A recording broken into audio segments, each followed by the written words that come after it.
جمهور النادي الاهلي اللي كانت حاطه بطوله افريقيا هي المقياس لكولر، اتمنى انه يهدوا بقى على كولر، يسيبوا كولر يشتغل.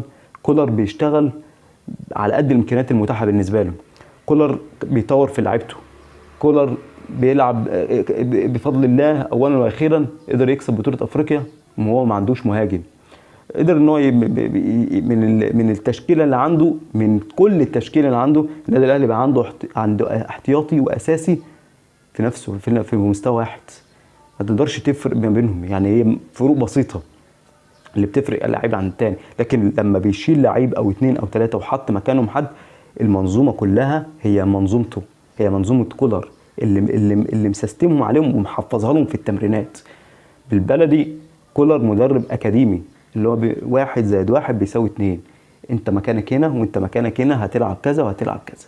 فالقصه كلها الحمد لله ربنا كرم النادي الاهلي